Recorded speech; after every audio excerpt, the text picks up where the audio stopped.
Hello दोस्तों, स्वागत है आपका हमारे यूट्यूब चैनल एग्जाम डे पर। हम कर रहे थे बीएसएफ आरओ तथा यूपी पुलिस असिस्टेंट ऑपरेटर के लिए फिजिक्स के प्रैक्टिस सेट। आज हम उसी सीरीज को आगे बढ़ाते हुए आज हमारा प्रैक्टिस सेट नंबर 9 है। इसमें हम पढ़ेंगे फ्रिक्शन फोर्स।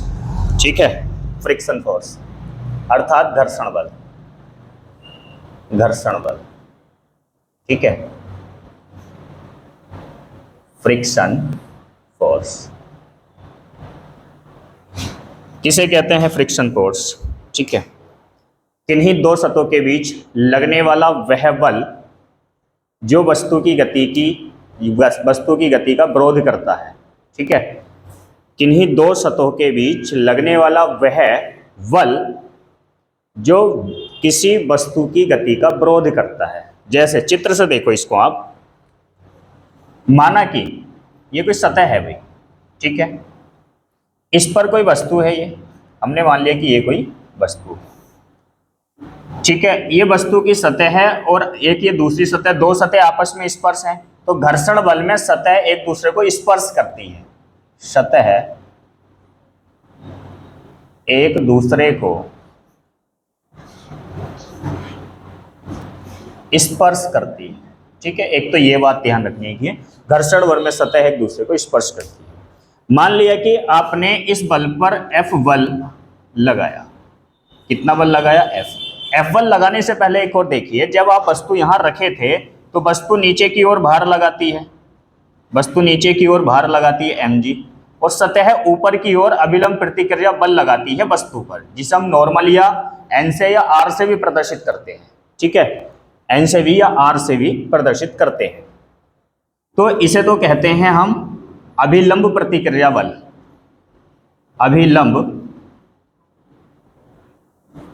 प्रतिक्रिया बल, ठीक है, ये mg भार होता है वस्तु का। ठीक, दोनों एक दूसरे के विपरीत दिशा में होते हैं। भार एक सदिश राशि है, ठीक है, जो हमेशा नीचे की ओर अर्थात पृथ्वी के केंद्र की ओर होती है। देखो भाई, ये आप इसको जूम कर लेना, थोड़ा छोटा लिखा गया है, कोई बात नहीं, आगे से बड़ा लिखेंगे, तो आप इसको जूम कर लेना। ठीक है, तो देखो, जब आप किसी वस्तु पर उसको गति कराने के लिए एक बाह्य फोर्स लगाते हैं तो ठीक उसके विपरीत दिशा में सतह पर विपरीत दिशा में एक फोर्स लगता है जिसे हम कहते हैं घर्षण बल। जिसे हम क्या कहते हैं? घर्षण बल। ठीक है भाई, घर्षण बल। तो घर्षण बल क्या है? किन्हीं दो सतहों के बीच लगने वाला वह बल जो किसी वस्तु की गति का विरोध करता है, क्या कहलाता है? घर्षण बल कहलाता है। घर्षण बल की दिशा बाह्य बल के विपरीत दिशा में होती है, इस बात को आप ध्यान में रखेंगे। ठीक है, तो किसी भी वस्तु पर लगने वाला घर्षण बल, किसी भी, इधर देखो, किसी भी वस्तु पर लगने वाला घर्षण बल वस्तु पर लग रहे अभिलंब प्रतिक्रिया बल के अनुक्रम अनुपाती होता है। ठीक है, F is directly proportional is n, जिसे हम नॉर्मल कहते हैं, अभिलंब प्रतिक्रिया बल। जब हम अनुक्रमानुपाती का चिन्ह हटाते हैं तो एक कांस्टेंट वैल्यू लिखते हैं म्यू। ठीक है, और ये म्यू जो होता है, ये होता है घर्षण गुणांक। क्या होता है? घर्षण गुणांक। ठीक है भाई, अब घर्षण गुणांक आपके दो प्रकार के होते हैं। ठीक है, जिस प्रकार से आपके घर्षण बल भी दो प्रकार के होते हैं, एक होता है स्थैतिक घर्षण बल, एक होता है गतिज घर्षण बल। तो इसी प्रकार से घर्षण गुणांक भी दो होते हैं, एक होता है स्थैतिक घर्षण गुणांक, एक होता है गतिज घर्षण गुणांक। तो सर्वप्रथम देखिए आप कि घर्षण बल किसे कहते हैं?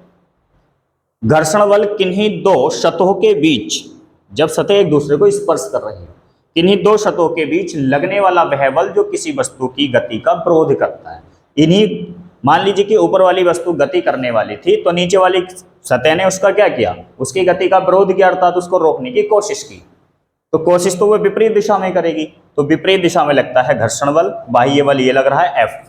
ये वस्तु का भार mg, वस्तु के भार की डायरेक्शन हमेशा नीचे की ओर होती है। और आपको पता ही है, न्यूटन के तृतीय नियम में बताया गया था कि कोई वस्तु किसी अन्य वस्तु पर जितना फोर्स लगाती है, दूसरी वस्तु भी पहली वस्तु पर उतना ही बल लगाती है। तो ये जितना भार लगा रही है उतना ही नीचे से अभिलंब प्रतिक्रिया बल लग रहा है। ठीक है, तो आगे देखेंगे आप उसके बाद देखिए, चलो इधर देखो, ये जो घर्षण बल होता है, घर्षण बल दो प्रकार के होते हैं, ठीक है। एक होता है आपका स्थैतिक घर्षण, स्थैतिक घर्षण बल, ठीक है। एक होता है आपका गतिज घर्षण बल, ठीक है। स्थैतिक घर्षण बल को हम Fs से प्रदर्शित करते हैं और गतिज घर्षण को हम Fk से प्रदर्शित करते हैं, ठीक है। स्थैतिक घर्षण किसे कहते हैं? विस्थापन से पूर्व, किसी वस्तु के विस्थापन से पूर्व वस्तु पर लगने वाला घर्षण बल स्थैतिक घर्षण बल कहलाता है, ठीक है। जैसे इधर देखो, इसको समझो। मान लीजिए कि ये कोई सतह थी या कोई भी तल हो सकता है जिस पर ये वस्तु रखी हुई है, ठीक है, ठीक है भाई, ठीक। आपने इस पर 8 न्यूटन का बाह्य फोर्स लगाया, ठीक। तो 8 ही न्यूटन का पीछे की ओर घर्षण बल लगेगा। आपने इस पर 10 न्यूटन का फोर्स लगाया और 10 ही न्यूटन का पीछे की ओर फोर्स लगेगा, मान लेते हैं। या आपने 12 न्यूटन का लगाया, ऐसा मान लेते हैं हम। उसके बाद देखिए, यदि यह 8 न्यूटन से विस्थापित नहीं हुई, हमने इस पर 10 न्यूटन का फोर्स लगाया, 10 न्यूटन से भी विस्थापित नहीं हुई, हमने इस पर 11 न्यूटन का जैसे ही फोर्स लगाया तो विस्थापित होने लग जाती है, ठीक है। मान लेते हैं कि हमने जैसे इस पे 11 न्यूटन का फोर्स लगाया, 11 न्यूटन का फोर्स, तो वस्तु विस्थापित होने लग जाती है। बाह्य बल जो लगाया हमने, कितने न्यूटन का लगाया? 11 न्यूटन का। तो वस्तु क्या होने लगे? विस्थापित। तो 10 न्यूटन तक क्या थी? ये विस्थापित नहीं हुई थी, तो वो 10 न्यूटन क्या है? स्थैतिक घर्षण बल, यानी कि बाह्य बल का वह अधिकतम मान, बाह्य बल का वह अधिकतम मान जहां तक वस्तु विस्थापित नहीं होती या जिस पर वस्तु विस्थापित नहीं होती, ठीक है। अगर 11 कर दिया तो विस्थापित हो रही है, ठीक। तो 10 तक क्या था? ये 10 और 11 जो बोल रहा हूं, एक एग्जाम्पल बता रहा हूं मैं, ये फिक्स वैल्यू नहीं, अलग अलग वस्तु के लिए अलग अलग होती है वो वैल्यू, ठीक है। तो इधर देखो, ठीक। तो जैसे आप बाह्य फोर्स लगा रहे हैं तो माना कि 10 न्यूटन तक ये विस्थापित नहीं हुई, 10 के बाद ये विस्थापित हो गई 11 पर, तो 10 क्या हुआ? 10 तक ये स्थिर रही ना, स्थैतिक घर्षण बल, ठीक है। तो इसकी परिभाषा क्या हुई कि बाह्य बल का वह अधिकतम मान जिस मान तक वस्तु स्थिर अवस्था में रहती है, क्या कहलाती है या क्या कहलाता है? स्थैतिक घर्षण बल। उसके बाद गतिज घर्षण किसे कहते हैं? तो किसी वस्तु पर गति के दौरान लगने वाला घर्षण बल या किन्हीं दो सतहों के बीच गति के दौरान लगने वाला घर्षण बल गतिज घर्षण बल कहलाता है, ठीक है। स्थैतिक घर्षण गुणांक, ये फॉर्मूला हो जाएगा स्थैतिक घर्षण बल का μs × n, और Fk का फॉर्मूला हो जाएगा Fk = μk × n, या R भी लिख सकते हैं, ठीक है। तो देखो, ये तो है स्थैतिक घर्षण गुणांक, स्थैतिक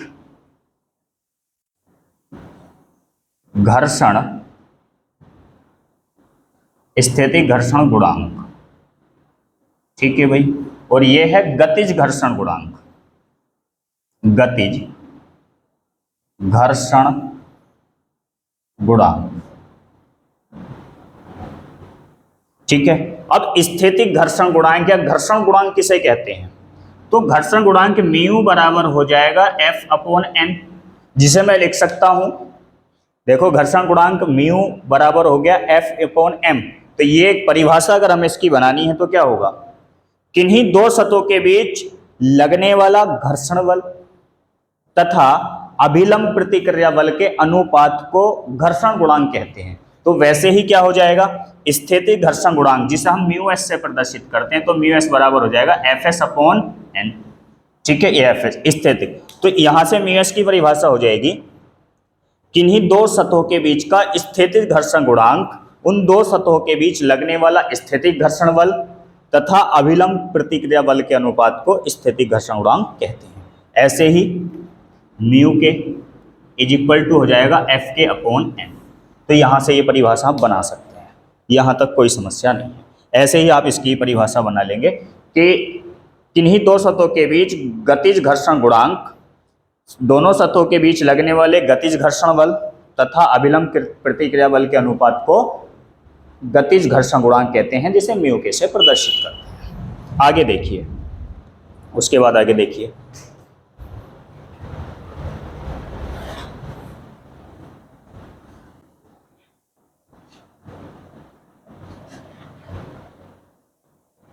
देखिए भी, देखिए आगे, ये कोई सतह है भी, इसके ऊपर कोई पिंड रखा हुआ है, ठीक, इसके ऊपर एक पिंड रखा हुआ है जिसका भार नीचे की ओर लग रहा है, अभिलंब प्रतिक्रिया बल तो ऊपर की ओर लगता है और भार नीचे की ओर लगता है mg, ठीक है भाई, mg, और अभिलंब प्रतिक्रिया बल ऊपर की ओर लगता है, ठीक है। ये इसकी स्थिर अवस्था में, जैसे ही आप बाह्य बल लगाते हैं, आपने क्या लगाया, बाह्य बल से इसको खींच रहे हैं या आप धक्का देने के लिए भी बाह्य फोर्स लगा सकते हैं, तो घर्षण बल किस दिशा में लगेगा, तो घर्षण बल किस दिशा में लगेगा, Fs। ये घर्षण बल, फ्रिक्शन फोर्स बाह्य घर्षण बल की विपरीत दिशा, सॉरी, बाह्य बल की विपरीत दिशा में लगता है घर्षण बल। तो जब वस्तु गति करने लग जाएगी, ठीक है, तो ये नॉर्मल इसका थीटा डिग्री विस्थापित हो जाएगा, ठीक है भाई। तो कितने डिग्री विस्थापित हुआ है, थीटा, ठीक है भाई। तो देखो यहां से, तो ये Fs मैं इसको यहां मान सकता हूं, ये समांतर रेखा जैसे ही मैं खींचता हूं तो इसका मान भी Fs हो गया, आपने ग्राफ पढ़े होंगे, ठीक है। तो थीटा के सामने वाली भुजा लंब होती है, तो लंब का मान हमको पता है, और आधार ये हो गया, जब लंब ये हो गया तो आधार ये हो गया, तो लंब और आधार का मान पता है, तो tan theta is equal to हो जाएगा लंब बटे आधार। चूंकि आप जानते हैं, चूंकि म्यू एस बराबर होता है, देखो इसको आप, इसको केवल घर्षण बल रखिए, क्योंकि ये नियम आपका tan थीटा, ये घर्षण बल गतिज घर्षण में भी लगेगा और स्थितिज घर्षण में भी लगेगा, ठीक है।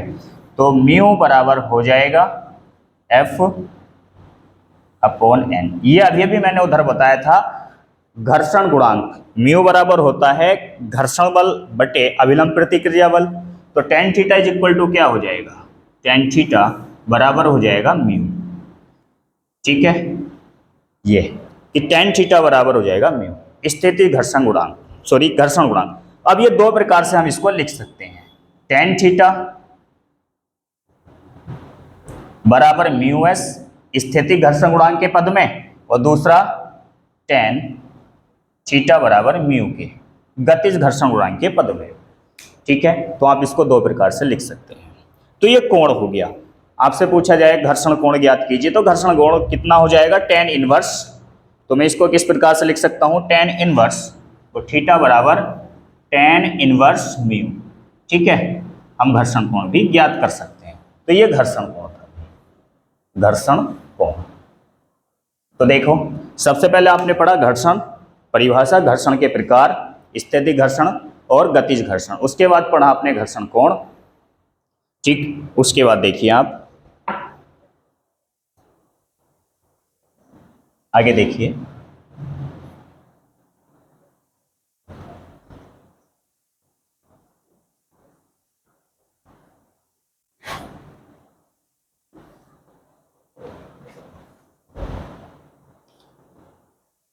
आगे देखिए,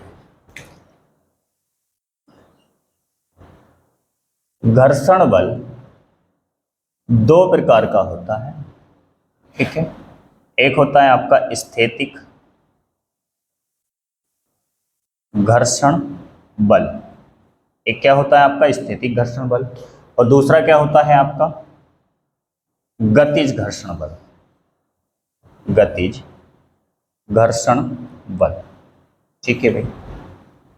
अब गतिज घर्षण भी आपका दो प्रकार का होता है, एक होता है आपका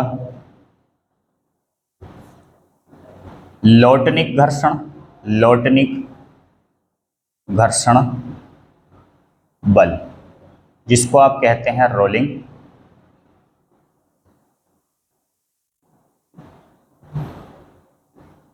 रोलिंग फ्रिक्शन फोर्स,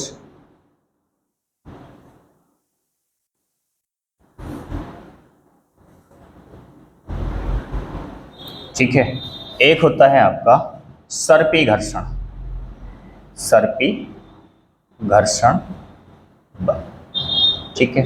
दोनों ही गतिज अवस्था के होते हैं। तो रोलिंग में जो रोलिंग होती है, वस्तु जब लुढ़क कर चलती है, जब वस्तु लुढ़क कर चलती है तो वस्तु तथा अन्य किसी तल के बीच, जैसे मान लीजिए मैं इधर समझा रहा हूं इसको कि ये कोई तल है और ये कोई वस्तु है और वस्तु यहां लुढ़क कर चल रही है, तो वस्तु की सतह तथा अन्य तल के बीच लोटनिक गति के दौरान लगने वाला घर्षण बल लोटनिक घर्षण कहलाता है। और जब वस्तु खिसक कर चलती है, आप इसको, ये एक सतह है और ये एक वस्तु है, आप इसको खींच रहे हैं, तो इन दोनों सतहों के बीच कैसा बल लगेगा? सर्पी घर्षण, स्पर्श होते हुए लगेगा, ठीक है। तो देखो यहां से देखो दो क्वेश्चन बनते हैं। इससे पहले भी मैं बता दूं आपको कि स्थैतिक घर्षण गुणांक का मान गतिज घर्षण गुणांक से ज्यादा होता है, एक मान तो ये याद रखना है आपको। इसी प्रकार से लोटनिक घर्षण बल का मान सर्पी घर्षण से कम होता है, ठीक है। जब भी तो आप एक वायरिंग का नाम सुना होगा आपने, वॉल वायरिंग, तो उसमें हम गोलियों का प्रयोग क्यों करते हैं? क्योंकि लोटनिक घर्षण का मान सर्पी घर्षण से बल कम होता है, तो घर्षण बल को कम करने के लिए हम गोलियों का प्रयोग करते हैं बेरिंग में, ठीक है। वैसे घर्षण बल को कम करने की अन्य विधियां भी हैं, जैसे स्नेह का प्रयोग करना, जैसे ग्रीस का प्रयोग करना, तेल का प्रयोग करना, ठीक है। तो यहां से एक क्वेश्चन पूछा गया था कि बड़ी मशीनों में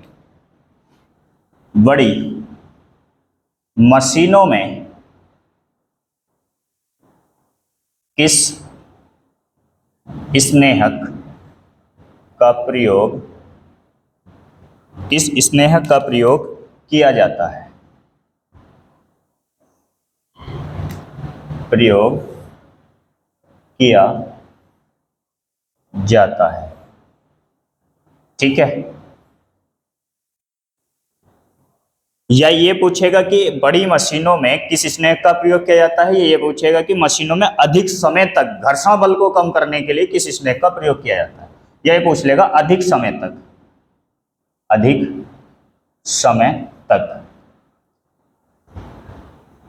घर्षण बल को कम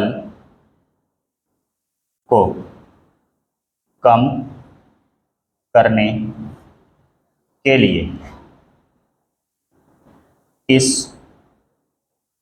स्नेहक का प्रयोग किया जाता है, ठीक है। किस स्नेहक का प्रयोग किया जाता है, या तो आपसे ये मालूम है। तो जैसे मान लीजिए कि कोई बहुत बड़ी मशीन है जिसको बार बार खोलने में बहुत दुविधा होती है, बहुत दिक्कत आती है, तो इससे बचने के लिए हम किसका प्रयोग करते हैं? ग्रेफाइट का, ठीक है। उस स्नेहक का नाम क्या है? ग्रेफाइट, ठीक है, ग्रेफाइट, ठीक है। ध्यान रखेंगे आप, बड़ी मशीनों में अधिक समय तक घर्षण बल को कम रखने के लिए हम ग्रेफाइट स्नेहक का प्रयोग करते हैं, ठीक है। आगे देखिए, वैसे जैसे आप बेरिंग में मोबिल लगाते हैं, तेल डालते हैं, ग्रीस वगैरह कराते हैं, तो वो भी एक स्नेहक ही है, एक प्रकार के स्नेहक होते हैं जो घर्षण बल को कम करते हैं, ठीक। आगे देखिए, तो आपसे यह मालूम किया जा सकता है एग्जाम में कि लोटनिक घर्षण का मान सर्पी घर्षण से कम होता है कि ज़्यादा? क्या होता है? कम। आपसे मालूम किया जा सकता है कि स्थैतिक घर्षण गुणांक का मान गतिज घर्षण से कम होता है कि ज़्यादा? आपने देखा होगा कि जैसे आप कोई वस्तु है, आप उसको धक्का देने के लिए फोर्स लगा रहे हैं, तो आप पहले शुरुआत में ज़्यादा फोर्स लगाना पड़ता है, जब वो एक बार चलने लग जाती है तो फिर कम फोर्स से भी हम उसको आगे तक खींच लेते हैं, ठीक है।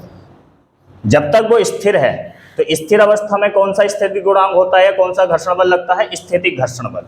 और जब वो चलने लग जाती है तो गतिज घर्षण बल। तो ये क्वेश्चन भी आपको याद रखना है, ठीक। आगे देखिए, अब आता है घर्षण बल के लाभ तथा हानियां। घर्षण बल के क्या क्या लाभ हैं? घर्षण बल होने के कारण ही हम चल पाते हैं, अगर घर्षण बल नहीं होता तो हम फिसलते, चलने में मुश्किल होती। आपके गाड़ी के टायरों में गुड्डियाँ बनाई जाती हैं घर्षण बल को अधिक करने के लिए, जिससे कम फिसलन हो, ठीक है, जिससे कि उनमें घर्षण बल अधिक हो और वो आसानी से चल पाए।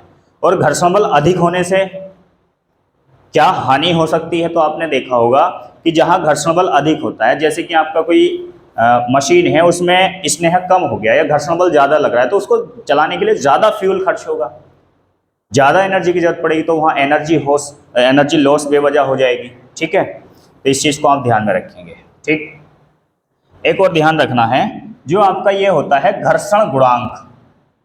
घर्षण गुणांक, घर्षण गुणांक एक बीमाहीन राशि है, बीमाहीन राशि है। ना तो इसका कोई मात्रक होगा, ना ही इसकी कोई बीमा, ध्यान रखिएगा, ना तो इसका कोई मात्रक होगा, ना ही इसकी बीमा होगी। ठीक, घर्षण बल द्रव्यों में भी लगता है, जिसे हम श्यानता कहते हैं। ठीक है, तरल घर्षण कैसे होता है, जिसे हम श्यानता कहते हैं, तो तरल की सतहों के बीच लगने वाला घर्षण बल श्यानता कहलाता है। यानी कि तरल की सतहों के बीच जो बल गति का विरोध करता है उसको तरल घर्षण कहते हैं। जैसे मान लीजिए कि आपने किसी पात्र में जल लिया या पानी ले लिया, आपने उसको कुछ समय घुमाकर, तो आपने घुमाया उसको और छोड़ दिया, तो देखते हैं कि कुछ समय के बाद जल स्थिर अवस्था में आ जाता है, मतलब रुक जाता है। तो किस कारण रुका वो? जल की सतहों के बीच लगने वाले घर्षण बल से। उसका अन्य नाम क्या होता है? श्यानता। उसका अन्य नाम क्या होता है? श्यानता। आगे देखो, आगे देखेंगे तो घर्षण के कुछ नियम होते हैं। घर्षण के नियम क्या है कि घर्षण बल सदैव गति के विपरीत दिशा में लगता है, घर्षण बल सदैव बाह्य बल के विपरीत दिशा में लगता है। ठीक, स्थितिक घर्षण बल का मान गतिज घर्षण से ज़्यादा होता है, लौटनी घर्षण का मान सर्पी घर्षण से कम होता है। लौटनी घर्षण और सर्पी घर्षण दोनों ही गतिज घर्षण बल के प्रकार हैं। ठीक है, और घर्षण बल आपका दो प्रकार का होता है, तो ये आपको रिवीजन भी करा दिया। आगे देखेंगे कुछ आंकड़े होते हैं। ठीक है, कुछ भौतिक राशियाँ, उनके जो मान होते हैं, जैसे कि ये महत्वपूर्ण फैक्ट हैं, इंपॉर्टेंट फैक्ट में इनको डाल लेंगे, इंपॉर्टेंट फैक्ट। ठीक है, घर्षण बल से यही क्वेश्चन बनते हैं। ठीक है, आपसे ये पूछा जा सकता है कि घर्षण कोण tan थीटा बराबर क्या होता है? म्यू। और गतिज के लिए पूछे तो म्यू के, और स्थिति के लिए पूछे तो म्यू एस। tan थीटा बराबर म्यू होता है वैसे। और गतिज के लिए क्या बताया था आप लोगों को? tan थीटा बराबर म्यू के, और स्थिति के लिए क्या बताया था? tan थीटा बराबर म्यू एस। ठीक, इस बात को ध्यान में रखेंगे। आगे देखिए, देखो जैसे आपका है नंबर 1, एक सूत्र आपको याद रखना है, C/5 F-(-32/9)। ठीक है, इस सूत्र को आपको याद रखना है। एक सूत्र आपको याद रखना है, ये इंपॉर्टेंट फैक्ट है, ये अतिरिक्त क्वेश्चन है। घर्षण बल आपका खत्म हो गया, जो क्वेश्चन आपसे पूछे जाते हैं वहां से बस इतना ही क्वेश्चन पूछे जाते हैं। ठीक है, दूसरा है कि आप K बराबर होता है C+273। ठीक है, अब ये पहला सूत्र तो है कि डिग्री सेंटीग्रेड को फ़ारेनहाइट में बदलने का सूत्र है। ये डिग्री सेंटीग्रेड को केल्विन में बदलने का फॉर्मूला ये है। आपको ये दोनों फॉर्मूले याद रखने हैं। यहाँ से आपकी कोई सा भी आपको डिग्री सेंटीग्रेड में दिया हो और ये क्वेश्चन पूछे कि 37 डिग्री सेंटीग्रेड या 50 डिग्री सेंटीग्रेड का फ़ारेनहाइट में मान कितना होगा, तो ये क्वेश्चन मैं बना देता हूँ। यहाँ से क्वेश्चन है कि C बराबर 50 डिग्री सेंटीग्रेड, ऐसे लिखो, 50 डिग्री सेंटीग्रेड को फ़ारेनहाइट में बदलिए, फ़ारेनहाइट में बदलिए। ठीक है, ये क्वेश्चन आ गया। या तो इसको देख लो, हम कैसे करेंगे इसको। तो ये फॉर्मूला है C/5 बराबर F-(-32/9)। C का मान कितना दे रखा है आप लोगों को? 50/5 F-(-32/9)। तो देखो 5 से इसको काटेंगे 10, और 10 के 10 90 F-(-32)। इसको मैं इधर लेके आऊँगा तो प्लस हो जाएगा, 90 प्लस के 32 कितना हो गया? 9 3 12 122। ठीक है भाई, 122 फ़ारेनहाइट, 112 फ़ारेनहाइट। इसी प्रकार से क्वेश्चन आता है, बहुत ही महत्वपूर्ण क्वेश्चन होता है कि उस तापमान का मान बताइए जो फ़ारेनहाइट तथा डिग्री सेंटीग्रेड में बराबर पाठ्यांक दिखाता है, उस ताप का मान बताइए। तो देखो, तो ये आपको नोट पॉइंट में लिख लेना है, या क्वेश्चन ही कर देता हूं मैं, क्वेश्चन के माध्यम से ही देखो। क्वेश्चन है कि -40 डिग्री सेंटीग्रेड को फ़ारेनहाइट में बदलिए, फ़ारेनहाइट में बदलिए। तो देखो, हमें सी का मान दे रखा है -40 अपॉन 5 बराबर F -32/9। तो देखो भाई कितनी बार जाएगा ये, 5 से काटो तो कितनी बार, 8, -8 बराबर F -32/9, 9 अट्ठे 72 माइनस के, उसको मैं इधर ले आऊँगा तो प्लस हो जाएगा बराबर F। तो F बराबर कितना बचा, -40 फ़ारेनहाइट। तो एक देखिए यहाँ पर कि -40 डिग्री सेंटीग्रेड को जब हम फ़ारेनहाइट में बदलते हैं तो वह -40 ही आता है। तो ये तापमान बहुत इंपॉर्टेंट है कि वह ताप ज्ञात कीजिए जो फ़ारेनहाइट पैमाने पर और सेल्सियस पैमाने पर बराबर पाठ्यांक दिखाता। तो वो कौन सा ताप है, 40 डिग्री सेंटीग्रेड। कौन सा ताप है, 40 डिग्री सेंटीग्रेड। ये बात ध्यान रखनी है आपको। एक क्वेश्चन और आता है यहाँ ताप से संबंधित कि इधर देखो,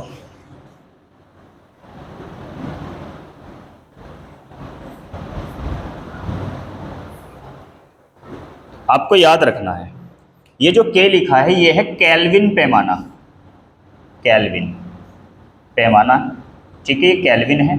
तो केल्विन पैमाने में मापे गए ताप को परम ताप कहते हैं। जो भी ताप हम केल्विन पैमाने से मापते हैं, केल्विन पैमाने से मापा गया ताप क्या कहलाता है, परम ताप कहलाता है, परम ताप, ठीक है। तो इसलिए हम 0 केल्विन को क्या कहते हैं, परम शून्य ताप। क्या कहते हैं उसको, परम शून्य ताप। और परम शून्य ताप की परिभाषा है जिससे नीचे ताप नहीं मापा जा सकता, ठीक है। परम शून्य ताप किसे कहते हैं, 0 केल्विन को। 0 केल्विन से नीचे कोई ताप नहीं मापा जाता। सबसे मिनिमम ताप क्या होता है, 0 केल्विन, केल्विन पैमाने। अब आप केल्विन को डिग्री सेंटीग्रेड में बदलेंगे तो -273 भी हम इसको कह सकते हैं। डिग्री सेंटीग्रेड में क्या कह सकते हैं, क्या कह सकते हैं इसको हम, -273, C बराबर -273 डिग्री सेंटीग्रेड भी हम इसको कह सकते हैं। ध्यान रखना है आप लोगों को। अगर हम केल्विन से सेल्सियस में बदलना है और सेल्सियस से केल्विन में बदलना है तो हम ये वाला सूत्र का प्रयोग करते हैं, ठीक। आपको ये फैक्ट याद रखने हैं। आगे देखिए,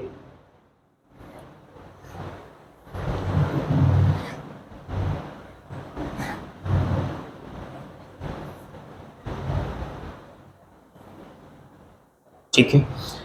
आज के लिए बस इतना ही। आगे हम वीडियो में लेके आ रहे हैं भौतिक विज्ञान के महत्वपूर्ण मान, ठीक है। जो महत्वपूर्ण मान आपको याद रखने होते हैं, जिनकी फिक्स वैल्यू होती है, जैसे प्लांक नियतांक, सार्वत्रिक नियतांक, प्रकाश की चाल, निर्वात में प्रकाश की चाल, किसी माध्यम में प्रकाश की चाल, ठीक है। प्रकाश वर्ष में कितने मीटर होते हैं, कितने किलोमीटर होते हैं, खगोलीय वर्ष किसे कहते हैं, खगोलीय दूरी किसे कहते हैं। इस प्रकार की जो फिक्स वैल्यूज होती हैं, इस प्रकार की हम एक वीडियो लेकर आएंगे।